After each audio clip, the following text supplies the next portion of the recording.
नमस्कार दोस्तों, आप सभी का स्वागत है आपके अपने YouTube चैनल श्रेष्ठ टीचर में। आज हम CDP के सब टॉपिक जिसमें 3 सब टॉपिक्स हैं उनको डिस्कस करेंगे।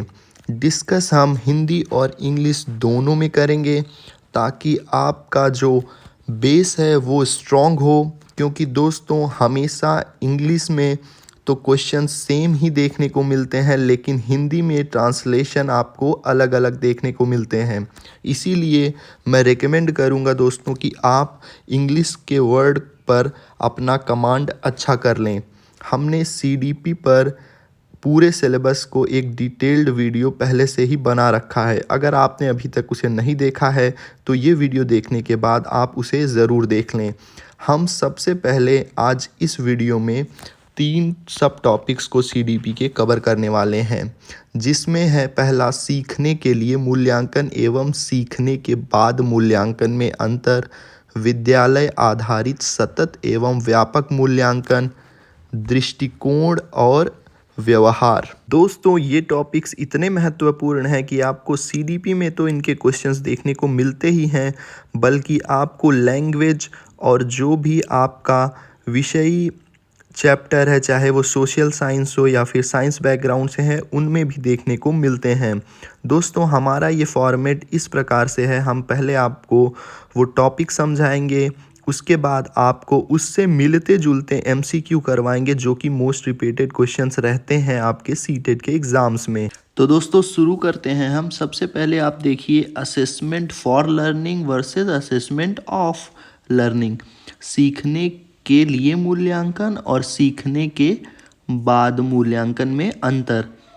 दोस्तों असेसमेंट जो होता है वो आपका क्या होता है, मूल्यांकन होता है, और फॉर का मतलब होता है के लिए, सीखने के लिए मूल्यांकन, और यहाँ पे ऑफ का मतलब हो जाएगा असेसमेंट ऑफ लर्निंग, मतलब यहाँ पे हो जाएगा सीखने के बाद मूल्यांकन।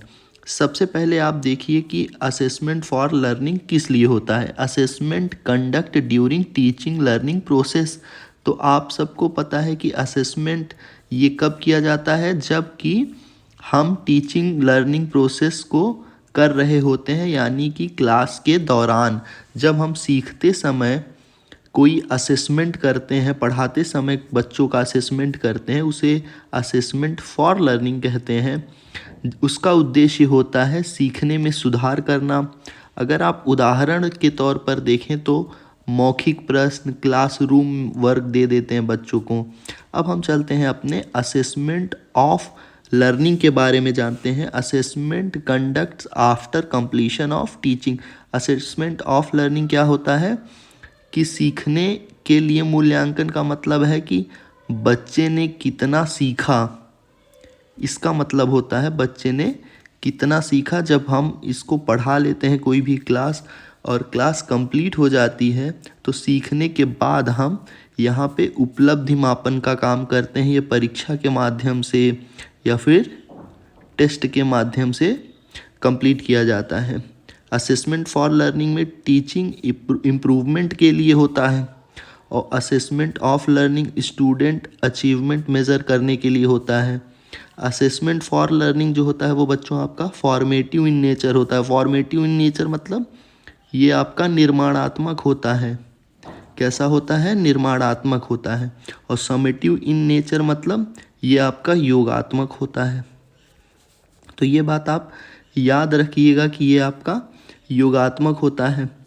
इसमें क्या होता है दोस्तों, इसमें फीडबैक आपको मिलता रहता है, फीडबैक फोकस्ड होता है। ये क्या होता है, ये मार्क ग्रेड्स फोकस्ड होता है, इसमें आपको मार्क्स मिलते हैं।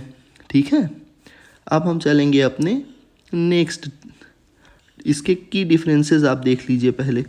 की डिफरेंसेस इसमें क्या क्या अंतर है दोस्तों। सीखने के लिए में क्या होता है, ये ड्यूरिंग लर्निंग प्रोसेस है, ये तो ड्यूरिंग लर्निंग के टाइम में इसको हम करते हैं। सीखने के बाद क्या होता है, ये आफ्टर लर्निंग, जब हम पढ़ लेते हैं उसके बाद हम इस असेसमेंट को करते हैं। पर्पस क्या है इसका, पर्पस है इसमें सीखने के लिए में इम्प्रूवमेंट करना, किसमें, लर्निंग प्रोसेस में। और ये क्या करता है, परफॉर्मेंस को क्या करता है, ये जज करता है। सीखने के बाद जब अगर आप असेसमेंट करते हैं तो जज कर रहे हैं ना कि बच्चा कितना नंबर पाया। और इसका नेचर कैसा होता है, ये डायग्नोस्टिक और फॉर्मेटिव इन नेचर होता है, यानी कि निर्माणात्मक और निदानात्मक होता है। और समेटिव क्या होता है, ये योगात्मक होता है। फीडबैक कैसा होता है, ये इमीडिएट तुरंत मिल जाता है। और इसमें सीखने के बाद वाले में एग्ज़ाम के बाद आपको देखने को मिलता है। एग्जाम्पल क्लास डिस्कशन, क्विज, और इसमें फाइनल एग्ज़ाम, बोर्ड एग्ज़ाम, ये सब आपका हो जाएगा।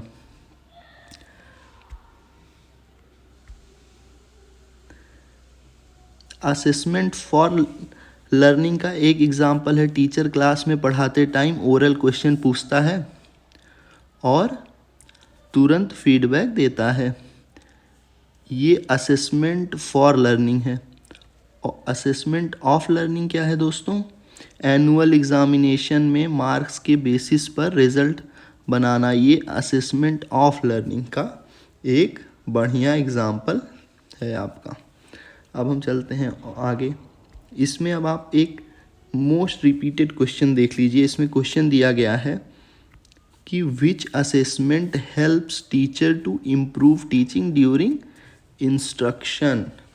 विच असेसमेंट यानी कि कौन सा मूल्यांकन या विच हेल्प्स मदद करता है टीचर्स को अपनी टीचिंग इम्प्रूवमेंट के लिए ड्यूरिंग इंस्ट्रक्शन।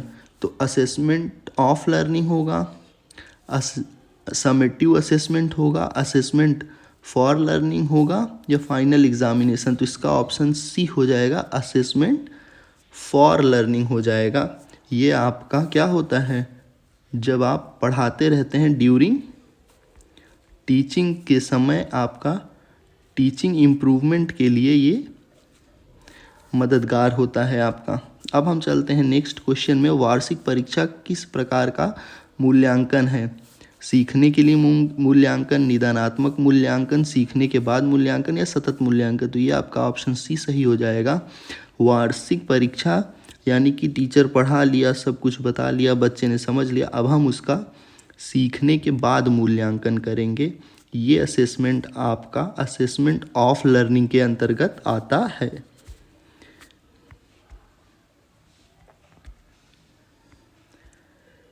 दोस्तों अब हमारा है सेकेंड टॉपिक, ये है स्कूल बेस्ड असेसमेंट।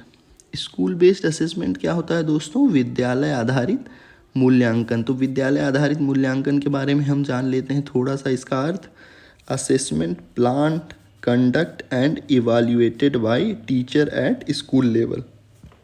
यानी कि ऐसा मूल्यांकन जो विद्यालय के स्तर पर शिक्षक द्वारा किया जाता है और एक शिक्षक के द्वारा ही बनाया भी जाता है।